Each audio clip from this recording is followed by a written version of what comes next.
The PlayStation 2 is known worldwide as the first PlayStation console to ever have the number 2 in its name, and that's just one of the reasons why it's the most sold video game console of all time. Now when I talked about the original PlayStation, I talked a lot about how memorable everything was, from sound effects to other things like... Man, that's funny stuff. I personally don't think the PS2 itself is as memorable as the PS1, however I do remember the PS2 more. Now, I know that doesn't really make any sense, so what do I actually mean when I say that? Well, I don't know.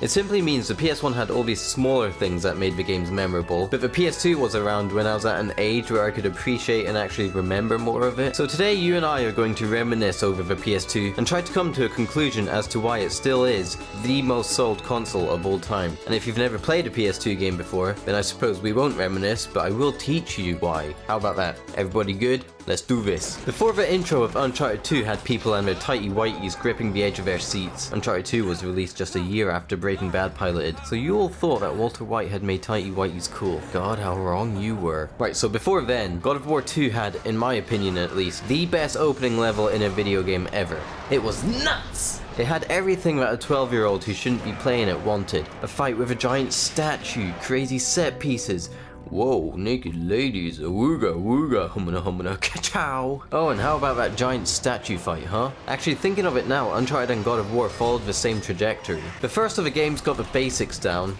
whereas the second ones took the concept of the first game and reached new batshit insane heights with it. The third is just more of the same, whilst the fourth is more reliant on the story. Now that isn't to say that the stories aren't good up until the fourth games, nor is it to say that the gameplay isn't good on the fourth games, or that there's no big holy shit moments. It's just it seems that that's when they shifted their focus to a more mature story-driven sort of game. Anyway, that's enough about that. Let's actually talk about the difference in the PS2 as opposed to the PS1. So the obvious stuff is a stronger processor, also known as a CPU. The CPU has been hit in the gym, which allows for better graphics and physics, whilst still keeping it smooth, which allowed for these seamless transitions.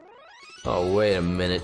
That looks like shit. I don't know, I could have sworn they looked good, I swear. Right, own up, who sharted in Gimli's cereal? And I think he got some on his face as well. It also allowed for a bigger variety of games, and just bigger games in general. Each system also came as a DVD player. Obviously, the disc reader was a game changer in a more literal sense, but being able to read DVDs was actually a bit of a game changer in a more metaphorical sense. At least in our household. No more waiting for your parents to finish watching Ghost so you can finally watch Shrek. 2 movies on the go simultaneously from different rooms. So half of the family could watch Wallace and Gromit, whilst the other half could... Yeah, actually, if Wallace and Gromit was on, chances are everyone was watching it. So we've been given this brand spanking shiny new console. So what about the brand spanking shiny new sequels? Final Fantasy characters now had real voices, and we didn't have to make up the voices ourselves anymore. Oh no, please take it back.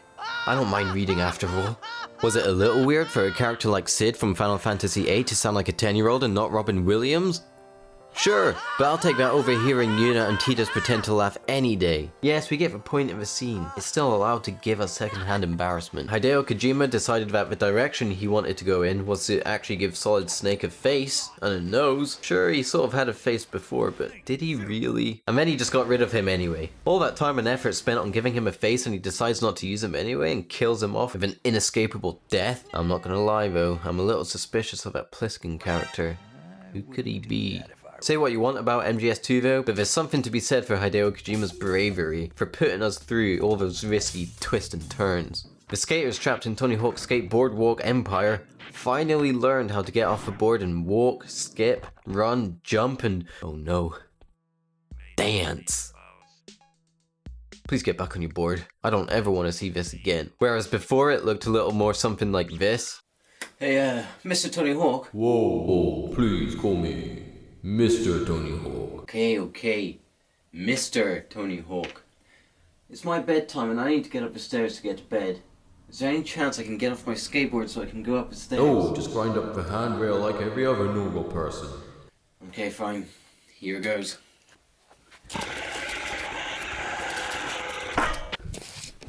Go to bed, it's still the middle of a fucking day.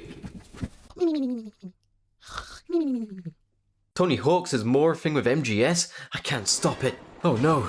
Mr. Tony Hawk has captured Solid Snake, and he's not allowed to get off his board. What are you doing? You're supposed to be saving the world, Snake. Actually, whilst I have you, Mr. Narrator Man, What is one of the features Solid Snake finally has on his face?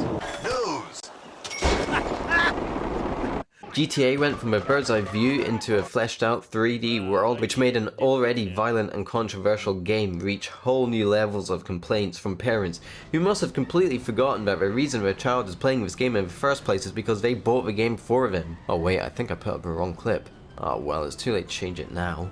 To put it plainly, the next generation of sequels were the best examples to draw from to showcase just how much of an improvement the PS2 was. Whether the sequels were actually better games is another story, and that's subjective to you yourselves, but something that cannot be denied is how much better the games looked, from a technical standpoint at least. However, on the topic of sequels, the PlayStation 2 is where some beloved heroes came to die. Okay, perhaps that's a bit much, but they were never the same again. Crash Bandicoot and Spyro, two of the biggest mascots for PS2.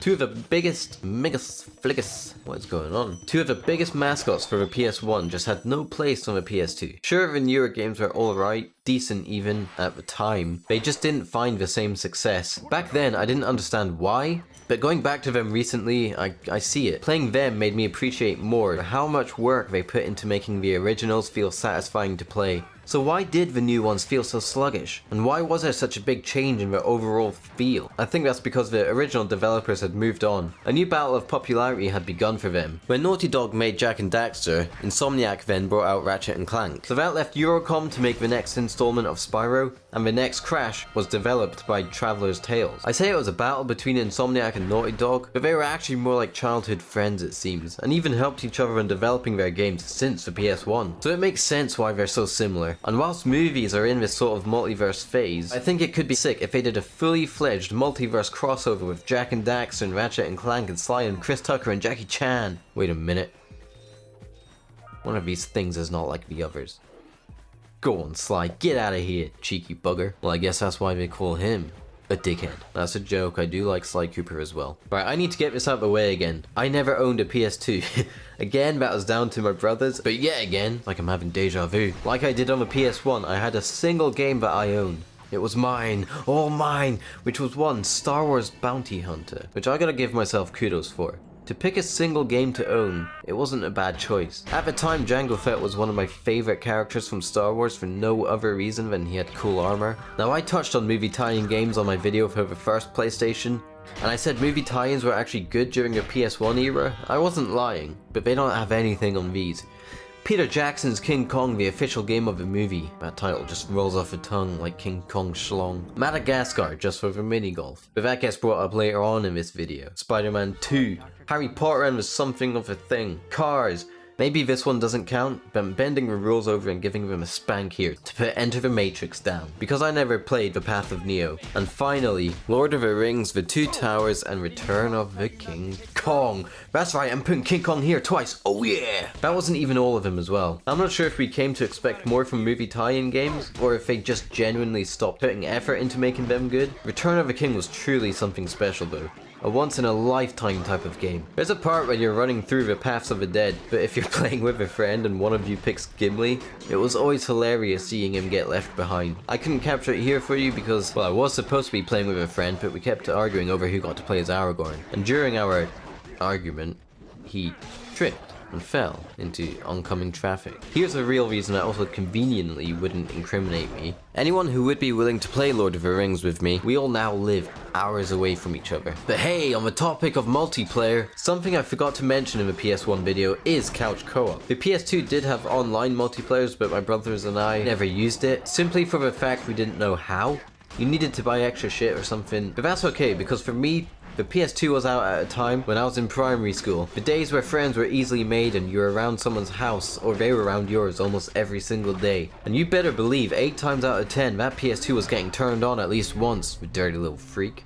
Couch co-op was just the best, don't get me wrong. The fact it's so much easier now to play with friends when you're at the opposite end of the country or even in different countries altogether is absolutely amazing and so convenient. But I could go on all day like a senile old man about how couch co-op was and maybe still is the peak of multiplayer entertainment. Growing up, and I used to share a room with one of my brothers. He used to wake me up every Saturday morning by throwing a controller onto my face, and I'd turn my stiff neck that I slept on in a weird way, look at the screen and see the words Time Splitters, future perfect. A warm smile would appear on my face as I let out the words, "You woke me up for this shit?" Look, to this day I love Time Splitters, but I also loved Lions. Of course, 5 minutes later though, we'd be in a match, and I would not regret my choice of not going back to sleep. Multiplayer has the crazy ability to be able to make games that aren't actually that fun into a total blast. For example, a mate of mine came round to stay over once, and I said to bring some PS2 games for us to play. When he arrived, I saw a single game in his hand, Madagascar. So of course I said, "What is this shit? You come to my house with one simple task and you can't even get that right. Not only do you disrespect me, but you disrespect my family. You're gonna be sleeping with the..." So we ended up playing Madagascar till 4 in the morning, and 95% of that time was spent playing the mini golf mini game. That's twice the mini. Do you realize how small of a double mini game it'd have to be? 4 AM.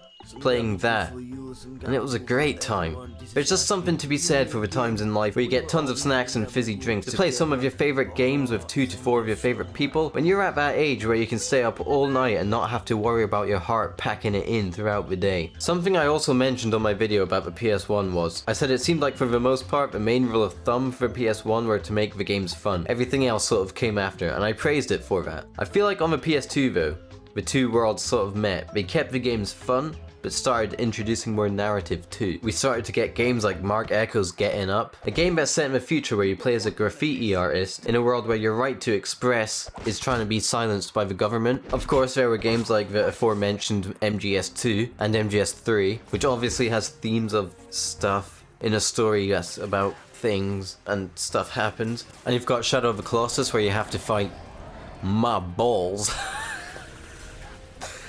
That's a joke that's never been said before. No, but for real, Shadow of Colossus starts off giving you the impression that it's not got too much of a story going on. But if I say anything, I'll say too much, so it's a game you've got to kind of experience yourself. But this is what I mean when I'm saying there's a mix of good narrative and there's a mix of good gameplay.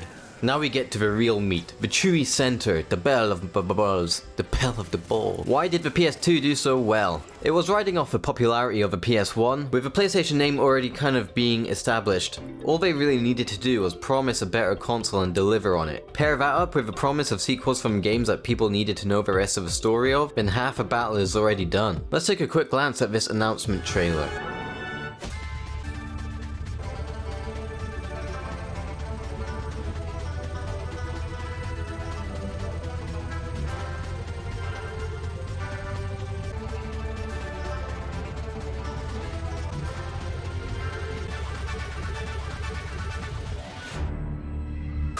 Wow, I'll take 10 of that console, please. Secondly, its competition. The competitors at the time were Sega's Dreamcast, which failed to best PlayStation 2 because it couldn't deliver the same technological power the PS2 was gonna have, and with its release date predating the PS2's release date, it was coming out at a time where the hype for the new PlayStation was at its peak. It also lacked third-party support. Nintendo GameCube failed in the space department for both memory cards and the discs. Nintendo for some reason thought it'd be a wise idea to insert these tiny little discs, which also means tiny amounts of space on them, which as you can imagine is quite a hindrance. It also didn't have much third-party support. It released about a year after the PlayStation 2, closely followed by the first Xbox. The Xbox came the closest to beating out the PS2, selling I believe a grand total of 24 million. That's a lot of people buying the Xbox. But how close was it to beating the PS2? Well, the second PlayStation sold a grand total of 155 million. Microsoft, you were so close. The crazy thing is, all this talk about how powerful the PS2 was supposed to be, the OG Xbox was actually technically a more powerful console. If only it had a DVD player, it could have won. Look, none of the competitors were necessarily bad consoles. It's just at the time the PlayStation was an absolute juggernaut. It couldn't be beaten. These days the competition is a lot more close, and the console wars, in my opinion, could be done away with. In the past I've had debates about which console or which game franchises are better, but as a much more mature 66, I'm not that old. But as a much more mature 26-year-old, oh sorry about that. But getting so riled up about which video game or console is better seems ridiculous to me these days. If a game can provide you with some great entertainment, then amazing. Enjoy it. We wouldn't want that feeling to be invalidated by someone else's opinion. I personally decided to go for a PS5 instead of a Xbox Series S or X simply because up yours Xbox, PlayStation for the win! Whoa, sorry. I don't know what happened there. I just reverted back to my teen self for a second. In all seriousness, gaming is expensive. I'm sure if people could afford to have all the consoles and newest graphics cards or whatever, then we all would. I know I would. Thirdly, Sony came up with a brilliant idea to bring out different iterations. The PS2 Slim, which could give you the ability to take the PS2 around with you in a much easier fashion. You'd think being a smaller and lighter version, there'd be sacrifices, but in reality it was actually the superior version, as it had a better cooling system so you could play longer with lower chance of the system overheating. A pen! A pen usually only has 1 point on it, and even that is 1 more point than there would be for comparing the PS1 and the PS2. Because you can play PS1 games on the PS2, so there's actually no point in comparing them. Here's a quick recap / rundown. At the time it was a powerful console that boasted amazing graphics and physics, built-in DVD player meant the whole family can use it, an extensive library of great third-party games, whilst also having a great collection of PlayStation exclusives, and backwards compatibility with PS1 games, meaning even more great games to play. Sony took a more mature approach, with not only the games but the console's design, whilst also keeping a lot of it family-friendly, and of course having easily accessible local co-op, and a new online multiplayer. So in conclusion, I think I've figured it out. I'm pretty sure the PS2 is the most sold console of all time, because it sold more units than all other consoles. I hope this helps.